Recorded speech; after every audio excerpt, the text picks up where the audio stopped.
Hi, I'm Chantra Powell, and I'm the Proven Not Perfect podcast host and a best-selling author on Amazon. Do any of these words call out to you? Drive, ambition, doing, leading, creating. These words call many of us, and sometimes to heroic impact. This is all good until we forget about our own self and our own self needs, mainly care. My Village of All-Stars, they not only command position, but they command influence. Well, there's always a backstory.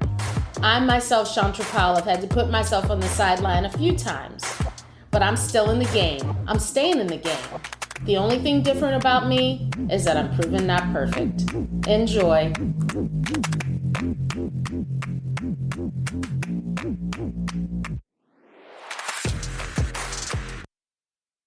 Proven Not Perfect community, I think there's no better time to share this podcast with you than right now. Hopefully you are in good spirits, and if you're not in good spirits, I am hopeful that this will lift you up. So speaking of spirits, ... pun was intended, today is all about Bubbly, the business of Bubbly. That is right. I am so honored to speak with Champagne knowledge mistress, and connoisseur, teacher, educator, and really businesswoman, business owner, entrepreneur, Gina Lyons, who started a Vine affair in 2020. This business is pretty awesome, y'all. She not only helps the very luxury seeking, but also the masses to develop an understanding for champagne. Also the region in France, the Champagne region in France, the history behind it, the experience of it. She curates tours, she hosts small, intimate groups, and helps us all to come to an understanding of this very palate-pleasing experience called champagne. So, if you think that this is just about that, then you're wrong. Because as usual, we talk not only about the business, but we talk about the journey to the business. And if you know me, we have a whole lot of laughs and a whole lot of offshoots in the process. It's really a fun one. And I hope that you enjoy it. Here we go. My conversation with entrepreneur Gina Lyons of Vine Affair. Hi, Gina. Hi, how are you? Oh, I'm good. I'm so excited about this podcast. I'm so excited as well. And thank you so much for having me and reaching out. I'm so excited to talk to you today.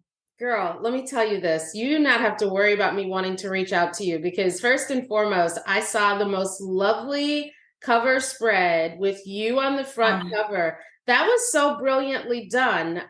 Gulfshire Life did a spread and Gina donned the cover, and it was so creatively, artfully thoughtful and done. So yeah. Well, cool. I have to say I had nothing to do with it. Literally, they had reached out to me just to do a feature of my business, which was a complete honor because I actually subscribed to the magazine myself. So I receive it in the mail. So when they reached out, I was like, what? And I don't subscribe to anything, but I subscribe to them because I really love the magazine. So it was an honor, first and foremost, to be featured. And then when they asked me about the cover, I was like, oh my God, I was actually in Champagne. Were you at the time when they yeah. Oh my God. And okay, that's Champagne, France for all of my listeners around the world. Yes. I was in Champagne, France with one of my trips. Not Illinois. No, not Illinois.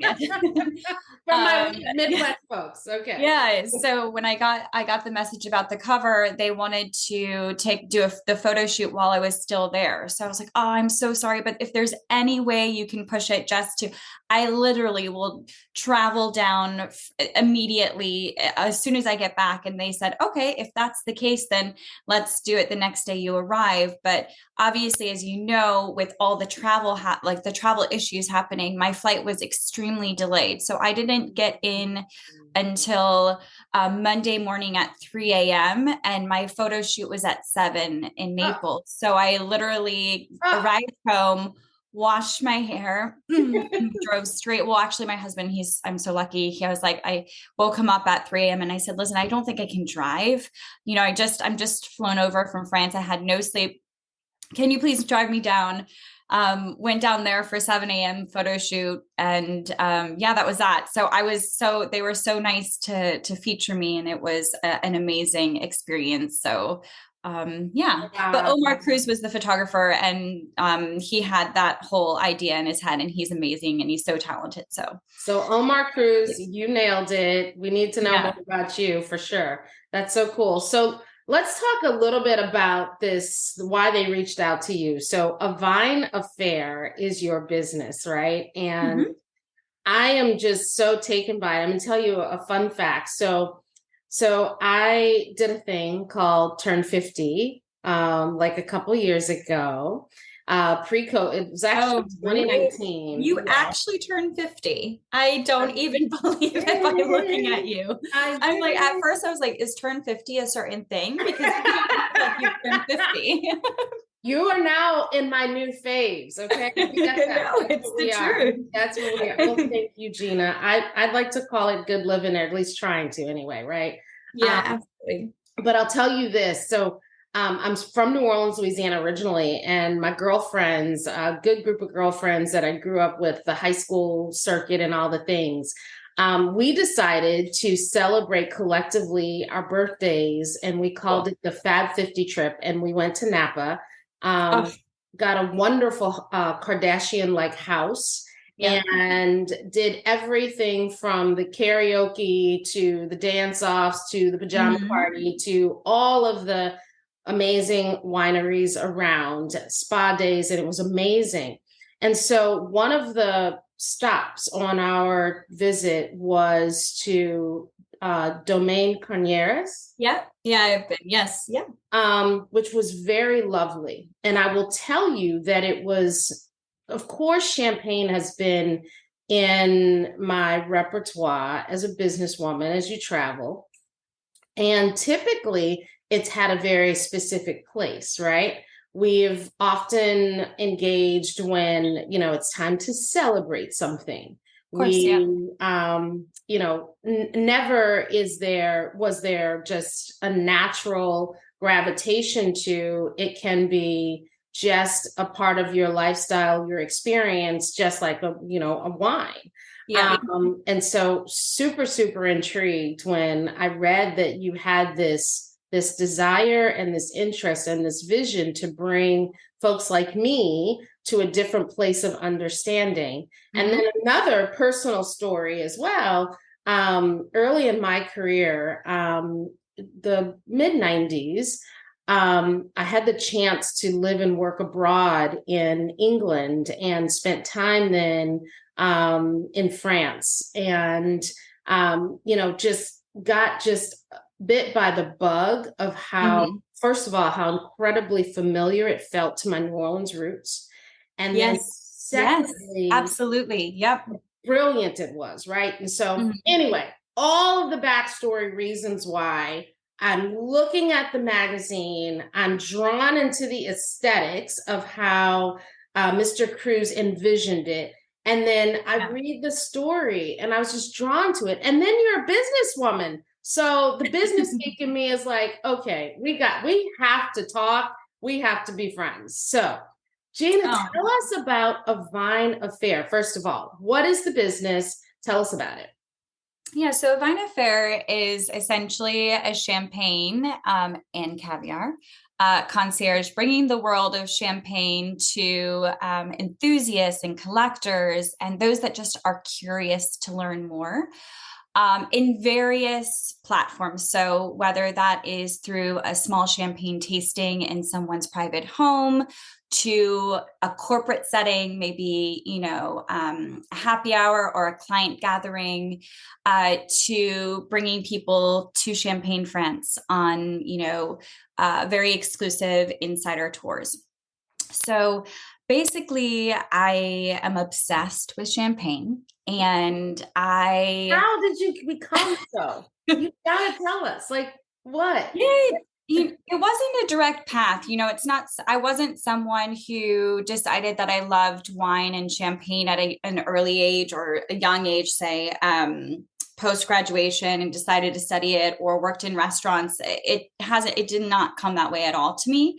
Or was it a part of your table? Because, again, as you learn and grow around the world, for a lot of my European friends, it was just, wine, champagne was a part of their family celebration, even as a young child. So no, champagne was definitely not a part of my life at all. What happened was, I would say my first encounter really with champagne was in my early 20s. I had moved from my small town here. So I'm originally from Punta Gorda, and I went to Florida State after graduation. I moved to Sarasota.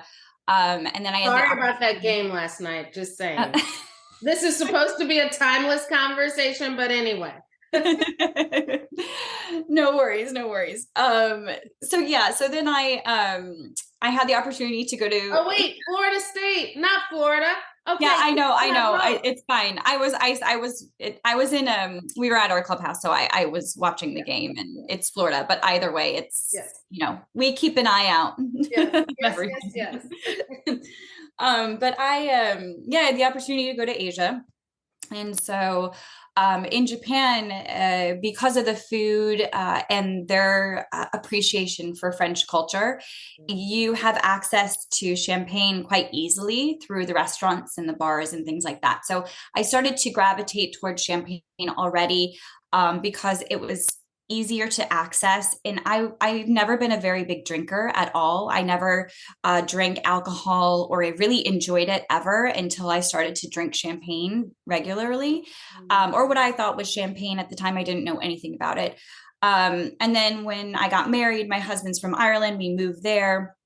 And I had the opportunity to work out of London for several years for a fashion brand, and I was traveling 5 days a week for that brand in the different countries and cities of Europe.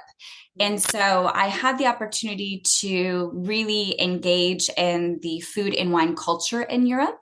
So my goal every time I was there was to eat with locals and to order the local food, the food and wine, and to really realize that Europeans, it is a part of their table. It is a part of their culture, which it wasn't of mine, but I admired it and I loved it so much. And I felt like there was so much depth. I also am really drawn towards history, things like that.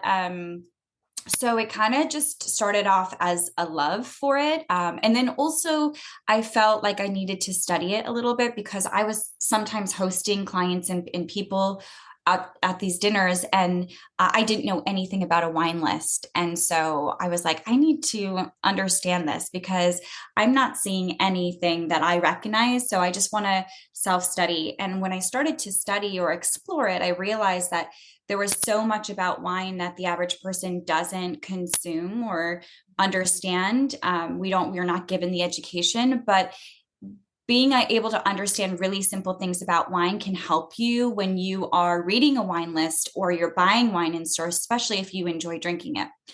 So I was fascinated when I started to learn about it. And I'm the kind of person that even if I'm working in fashion and even if I'm doing everything I can to be super successful in my current job, I'm always learning in other aspects. I'm always a learner. So if I gravitate towards something, I want to learn everything. So I started to go through my formal schooling, my formal WSET, and really properly learn about wine. And so as I was learning, I was sharing it on my social media and on my blog. And so, I mean, if you look all the way back on my social media, I'm pretty sure you're going to see some scary things, because as I was learning, I was probably saying things as I was learning. It's And the just same like, thing with the podcast, girl. It just, yeah, when you're out there, there are levels to this thing. there are levels. And, but I'm so grateful that my audience kind of came with me on that journey. And also the champagne houses. I gravitated towards champagne and learning about champagne very early on in my studies. And so I decided, when I was sharing this information, that I would start to exclusively communicate just about champagne, because I was studying about wine, and the whole wine, you know, concept, but I really loved champagne. So my communication started to just be about champagne. And then I started to connect with some of the producers in some of the houses because I was talking about them. And so they would acknowledge that I was talking about them. And I was always the kind of person, knowing that I was like, okay, I don't know everything I need to know, I would reach out on social media or through email. And I would ask the houses and the producers, hey, I'm about to write an article about your champagne. Can you just verify for me this information is correct? Because a lot of information about wine is incorrect on the internet. And so I would always check 3 sources. I have, like, some sources that I would really trust before I really was like, okay, now I'm ready to write. So I'll write my opinion, but I was like, I need to get the backstory. Like, what's this champagne all about? What's this house all about? And that's how I really started connecting with the producers and the houses themselves. Wow. And to get their support in your business was huge. So in 2020, obviously we were all stuck indoors. And so I, by that time, had grown a good following and communicating about champagne. And so when I started to see a lot of fashion brands and food brands start doing IG lives, I was like, I bet I could do this. And I reached out to the producers, and of course was sending them messages about, how's it over there in France? How are you guys during 2020? And they were devastated like we were, and they were really worried about their businesses and their livelihood, because at that time, in the beginning of 2020, nobody was opening crazy bottles of champagne. At the beginning of 2020, we were all really conservative about our spending, right? Because we didn't know what was going to happen. Right. So the whole world stopped, restaurants closed. So, nobody was buying wine until we were kind of stuck in for a while and realized maybe we should go through our wine sell our wine cabinets, and maybe we should buy some, wine online. Wine club even, right? I think I did. Exactly. Maybe we should do this to keep ourselves sane a bit. And, and we're not spending money outdoors. So I guess we can spend a little money on what we're bringing in our homes. So I said to them, I said, listen, I want to bring you on my Instagram. I want to do an Instagram live. And I think what we're going to do is we'll find that one bottle of yours that is the most popular. Usually it's the non-vintage brut for every producer or every house that you can easily find online. And we'll drink through that with you. And if you could give us a tour of your estate and tell us your story of your house. So I started to do that. What a brilliant idea. Yeah. Nobody else was doing that. In fact, I don't think I've seen anybody do that. So nobody else was doing it, but it was starting, right? It was just starting in the wine community. So I loved it so much, and I wanted to support and grow it bigger. So what I did is I grabbed my closest kind of other wine communicators that I knew pretty well. And I said, hey guys, what if we come up with one source for all of the lives that we're starting to see in the wine community? So everyone can come to this Instagram account and find all the lives that were happening. Wow. And for wine, let's say. So the 4 of us decided to come together and create a platform where, if you wanted to join an IG live and learn about Spanish wine or, Bordeaux or what have you, we would have all the information of the times and how to join and things like that. But it also helped us create a community for us that were doing it, because, people that maybe didn't know us personally would then know this platform and they would join ours. So it helped grow this sort of virtual tasting is what it was. And And so, community. Like what and I love community. about that is that, you know, good wine is so much about experience, as I've come to learn. And I am such a kindergartner as I sit with you, right? But, you know, it creates this community, this experience, this conversation. Yeah, wow, so cool. So even the community is sort Yeah. of bringing about the attributes that, you know, I think the whole concept does.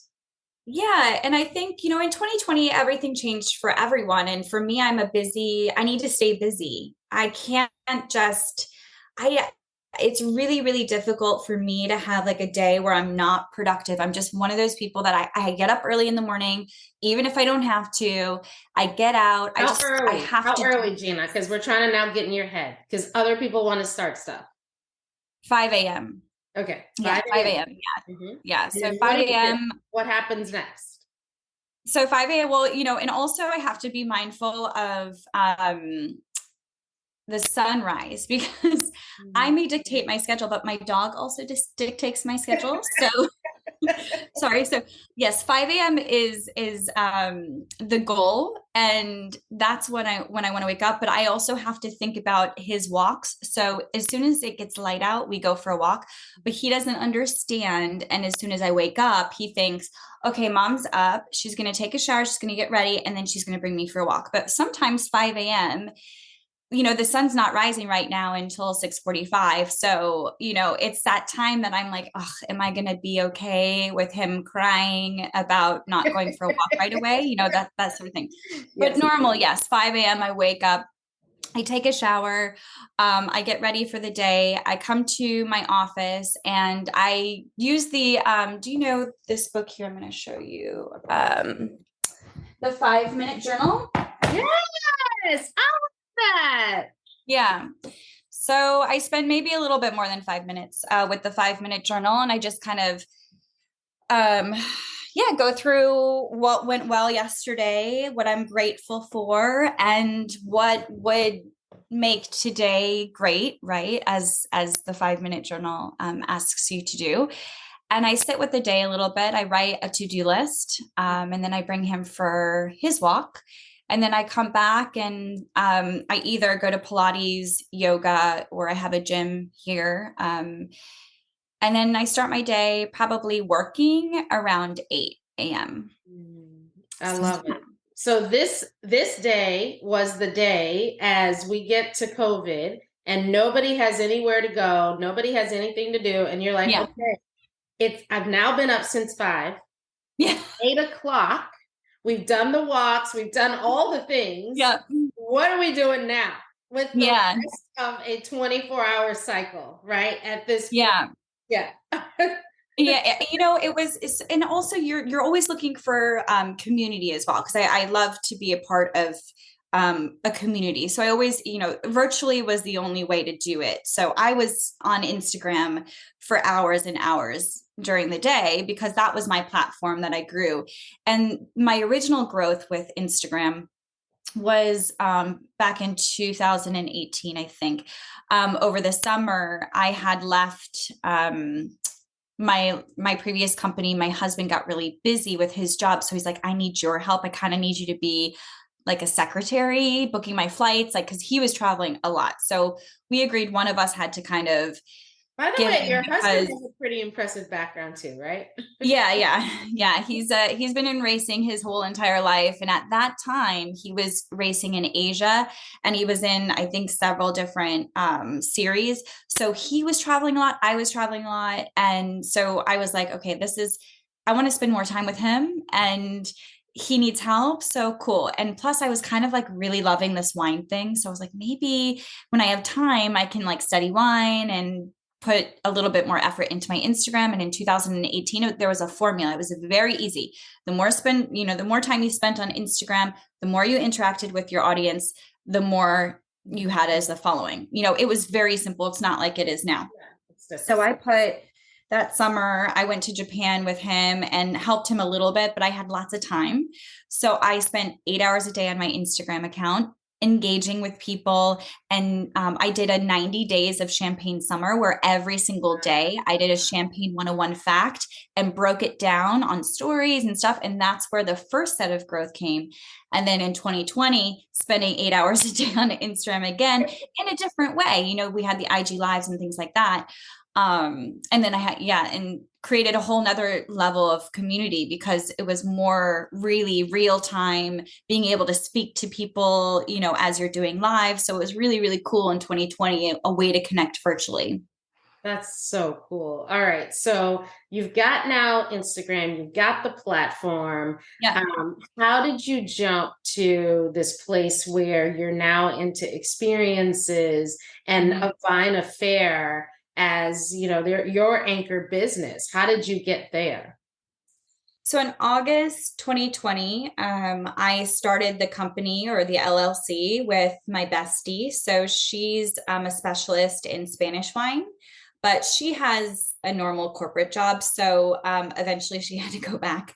And so it all became mine in 2021. But for 6 months, we did it together, which was really fun. And I wish we could still do it together, but she has a different job. But so we decided, okay, because we started to do the lives together as well. So I did my own, and then I incorporate her into my Thursday lives that I started to do with food, because we wanted to help food companies who locally around the US who are just starting to do online.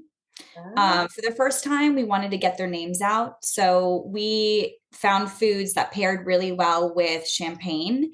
So caviar companies. Gina's so generous. Like, I have to just double click on what I'm hearing in your journey.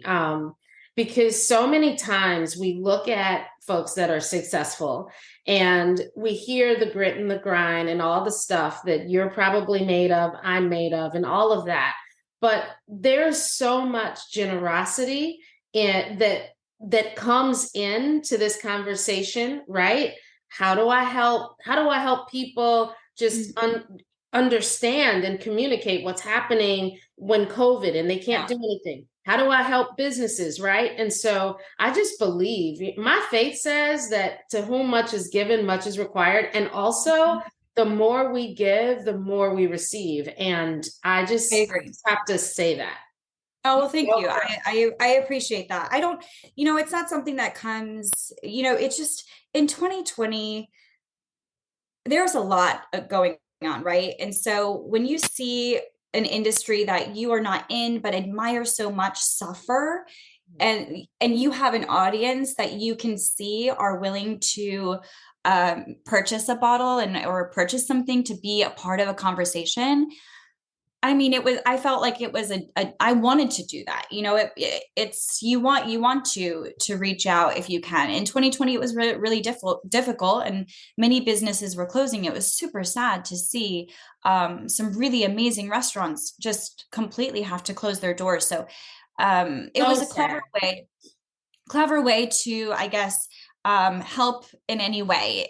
And I don't know what I saved or if I saved, but at least I was there, with some of these small businesses. Receive it. And you're humble. So keep that's thanks. Thank you. But I mean, so we kind of did that. And then we thought, okay, well, we're putting a lot of time and effort, right? Where I would spend all day, every day preparing for these Instagram lives, right? Because they started to grow, and I was talking to people that I admired so much. So I would prepare really like the questions and the way that the format goes. And so we thought, oh, well, I wonder if we just created the Zoom.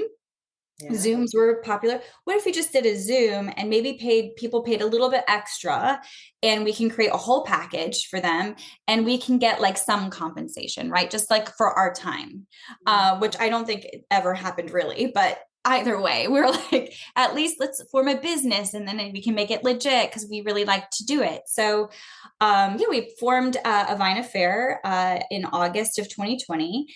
And that's kind of where we started to do private. So you'd have to pay a ticket price, and the ticket price, we'd send you the champagne, the food or whatever, and we'd all hop on together in a closed environment, and we wouldn't make it a special thing.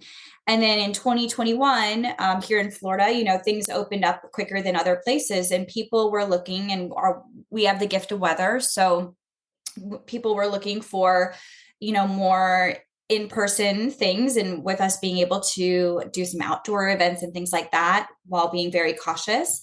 So it started kind of turned into this, in-person event sort of thing. It just felt natural to go from virtual to in-person.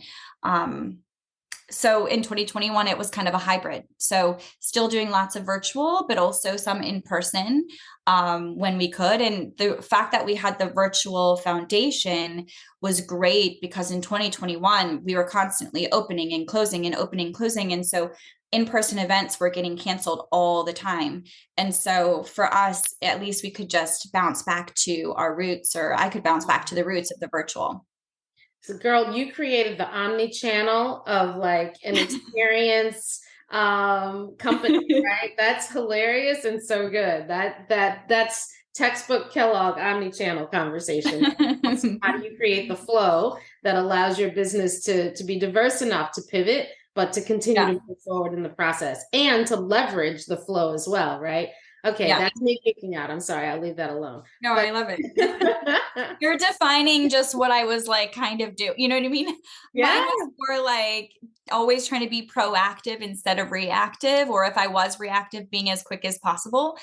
So you just like defined it in a much better way than. But you know what I'm going to say? And I think actually this relates to Proven Not Perfect for me. When you lean into something that you're just genuinely passionate about, it's actually pretty amazing because it's so unscripted. It can be so unscripted. And it just makes me smile, because every other part of my life is incredibly regimented as a corporate executive, right? Incredibly regimented.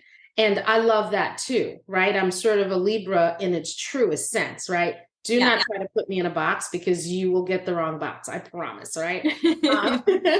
But on the passion end, there's that joy of being able to be very unscripted. And man, when you can make that your core business, I feel like that's the space where you're living right now. All right. So now we have to talk a little bit about the Bubbly. Okay.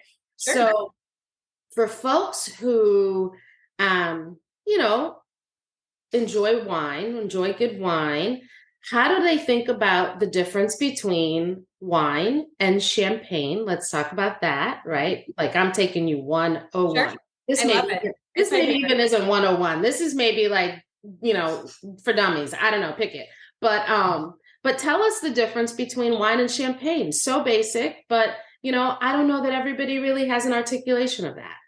Yeah, and I agree. And that's why I do what I do, right? Because champagne is so misunderstood. Maybe people understand it a little bit more now, but it really is still very much misunderstood. So champagne is wine, right? So champagne is wine, but it is a wine coming from a certain region, a designated wine region in France. So everything in the border of Champagne is considered champagne, whatever the wine is that is coming from there. Outside of that border, if it's in a sparkling version, it is just sparkling wine. So Domaine Carneros is sparkling wine. It's not sparkling wine. Exactly.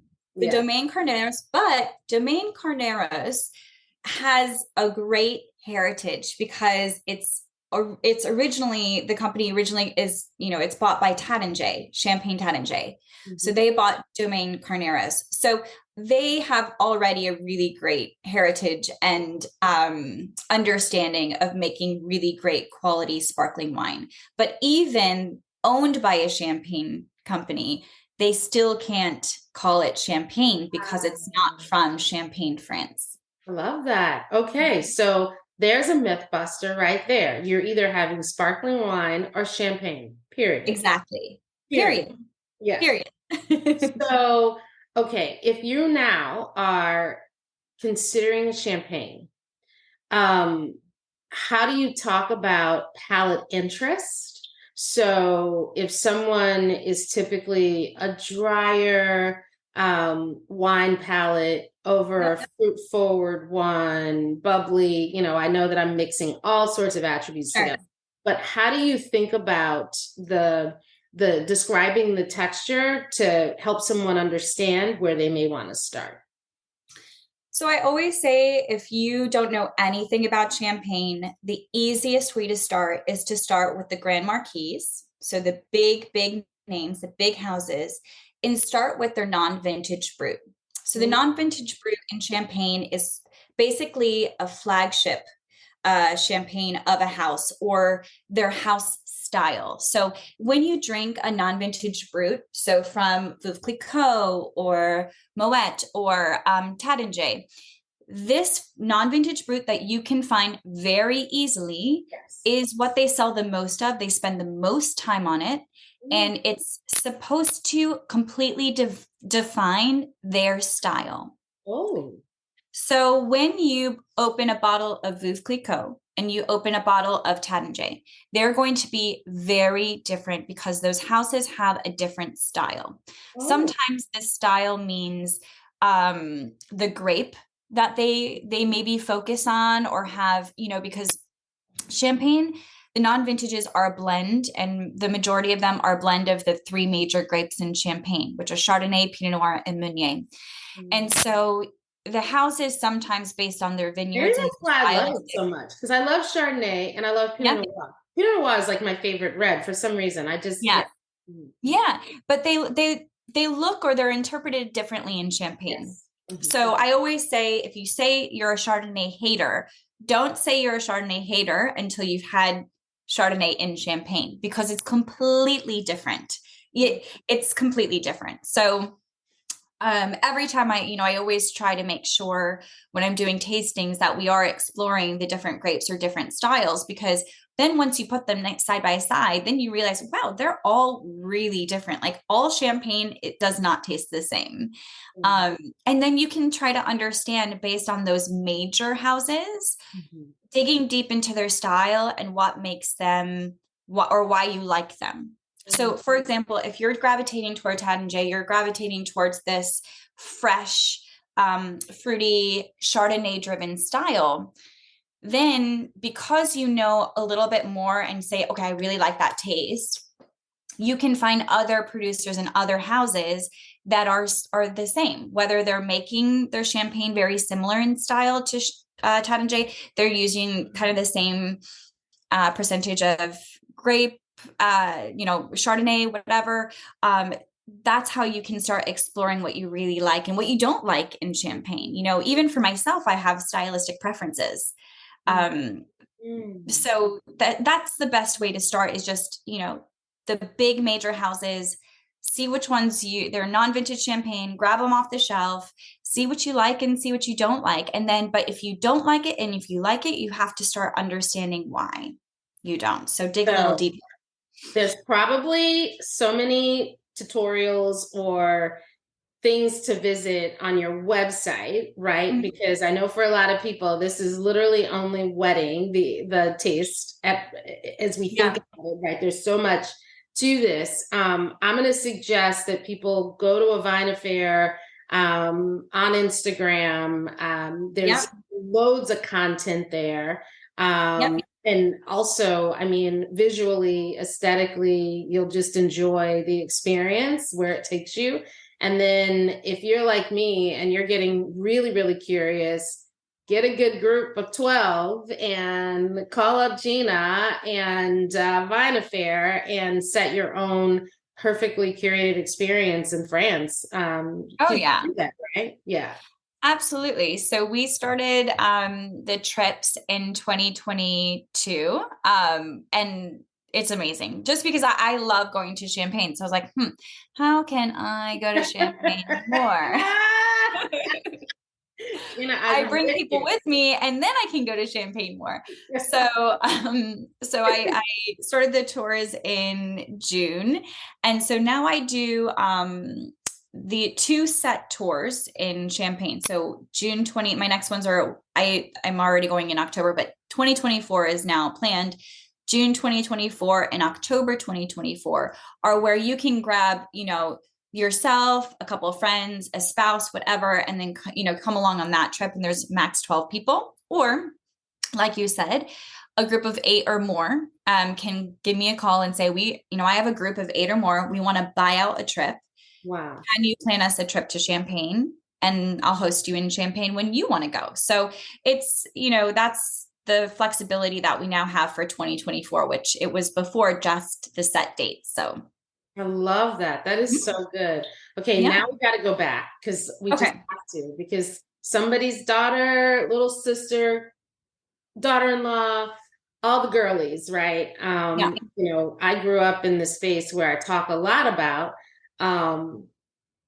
my mom worked hard, and my aunties, and they just did all the things that they did, but they didn't necessarily take a lot of time out to walk us along the journey on the why and the what and all the things, right?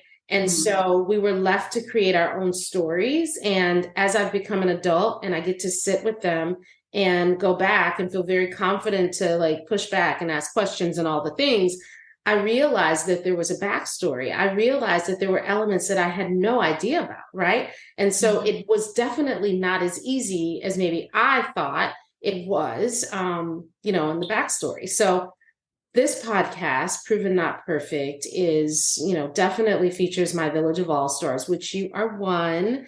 And in being, an all-star, we're also very humbled to share that we're not perfect, and there is a backstory, and maybe there is a time we didn't get it right. So I'd love to hear, what you'd share with us about maybe Gina, back at 11 and what you were thinking about, and what your journey to the Gina you are now looks like. So yeah, I mean, there are tons of things for me that I didn't get right. Right. So, and when I was younger, wine was definitely, or champagne was definitely not on my radar at all. I was a show kid, and so I was a performer. And I went to Florida State University as a voice major, and came out, and my parents were like, well, now what? And I was like, oh, well, I don't know if I really want to be a singer anymore. What? Yeah. Yeah. I studied. We got to talk about that. I got an actress that went to Syracuse, and yeah, we got to talk about that one. I know. I kind of was like, well, you know what? I didn't like studying it. I really didn't like the grind of being a singer. I love to do it. I love to perform, but I just didn't like, all of the, stuff that went along with it. I just really lost my passion when I went to Florida State and studied it, which is kind of crazy. But anyways, that's what college is for. That's what college is for us to sort of unpack who we thought we were when we arrived, right? So exactly. Yeah. So, I mean, my parents were like, well, in that case, you're really going to need to go get a job, just like a normal job. And I was like, okay. So I was already working in like retail all throughout high school and college. So I just had the opportunity to work in retail and be a retail manager. And my parents were like, well, at least it has really good benefits and you get paid, That's all they cared about, Gina. That's all they cared about. Yeah, that's all they cared about. And I had a lot of room, like the company I was working for at the time had a lot of room for growth. So I just worked really hard, and I kind of just put my blinders on, right? So I was like, okay, so this is where I am. It's not really what I decided to do, but I'm just going to work as hard as I can and see how far I got. And I was rewarded for my hard work and got to travel all over the world and go to Asia. So for me, I was like, cool, this is it. Like, this is great. And then when I moved, when we got married, and I worked for another company, which I absolutely loved to work for, and also was doing corporate retail and really working my way up and really, really loved what I did. Fashion never filled the void for me that music did. It was more of like an emotional thing. Yeah. It was more of this like meaningful thing. Yeah. That fashion just didn't give me, looking for a sense of purpose maybe. And so when I found wine, that's kind of when I just started to fill that void of this like meaning and this there's so much more to champagne than just champagne. It's not just about drinking the wine. There are people behind it. There's a whole history behind it. So you're getting history, you're getting science, you're getting pleasure, you're getting all of these different elements that make it really complex and challenging, and you're always learning. But back to your point of like not always getting things right. Yeah, I didn't get it right because I didn't follow my path that I thought I was, going to be on since I was about 5 years old. I didn't really go in a career it was fine. I was doing really well. I was flourishing in the career, but I never got that satisfaction out of it. So I wasn't in maybe the right path for the time, but not in the right career that gave me fulfillment.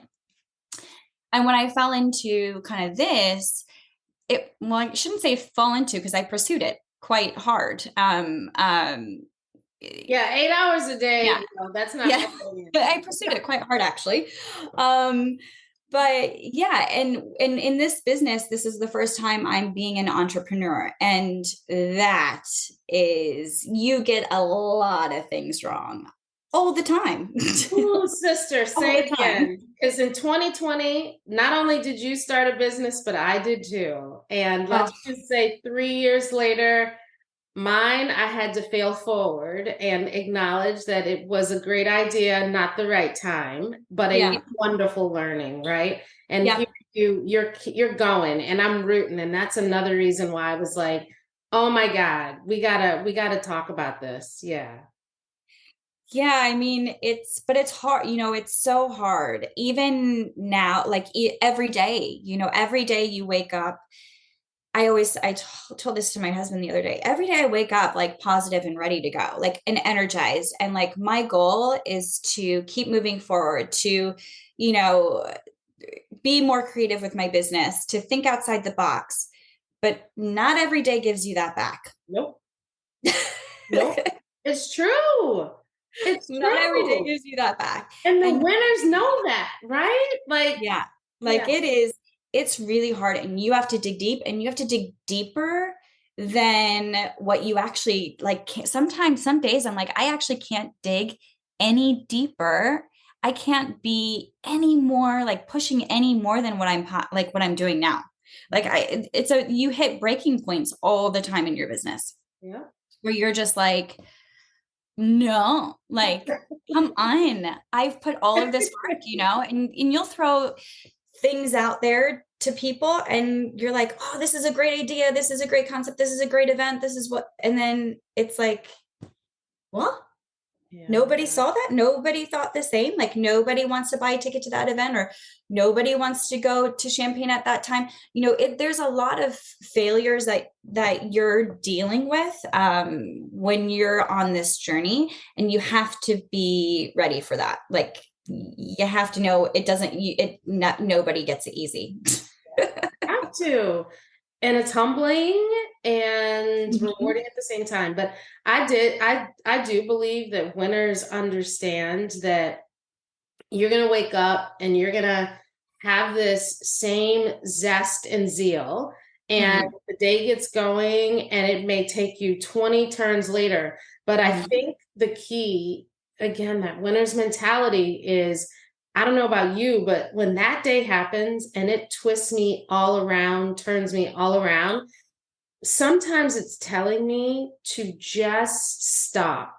And that's been real growth for me, to just know that if that day is giving me that, just stop. And honestly, I give credit to yoga for that, because me too. Me too.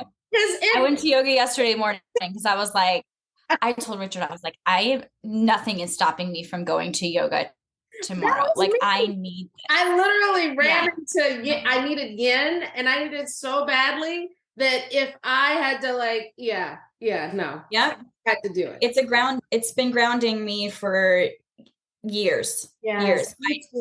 Maybe over a decade now. Yoga has been grounding me. Seriously, that is another connection for us, right? Because it is the one place where, and I hope people get this, right? I mean, everybody has their different reasons why, but it is the one place for me outside of, church, right? But there I'm focused still yet externally in an experience of praise, right? When I Yeah. do yoga, I literally am focused on what's happening between my head to my toes. Yeah. And I'm scanning all of the elements inside of me, Yeah. completely oblivious to everything around me. It's just what's happening in me and how even am I showing up in the Yeah. places that are important to me, right? And so, Yep. yeah, to me, it's the combination, girl, church and yoga. Look, hear Yeah. the word, sit still. Absolutely.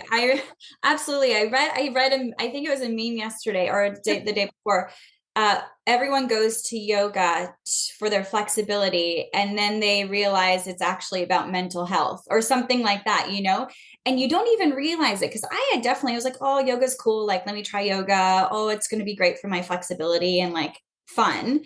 And then all of a sudden you realize, and you don't even see it coming, that you are practicing it outside the studio, off of your mat in times where you really need, whether it's the breath work, whether it's meditation, it's like, it just clicks all of a sudden and you're like, whoa. And so now when I go to yoga, I'm not going to yoga because I need my flexibility. I need to feel better. My body needs to feel better. I need to like align myself. I need to breathe better. These are the kind of reasons. Move some stuff out. Because let's just say, as a businesswoman, how many times are the inputs coming where your outside voice would like to manage it differently than you should. So you keep it in your inside, right? Yep. And you have to move it out. You have to. Yep.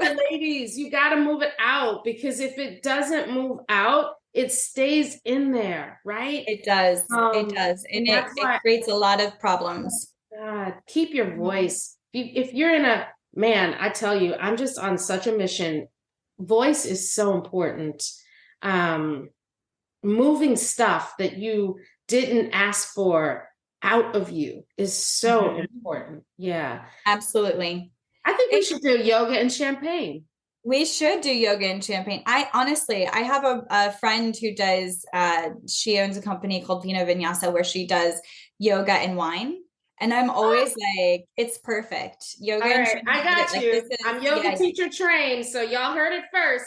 Me and Gina, yoga and champagne. Yoga and champagne. But Gina, you're going to have to give us a cute name. It can't be yoga and champagne. We need something cute.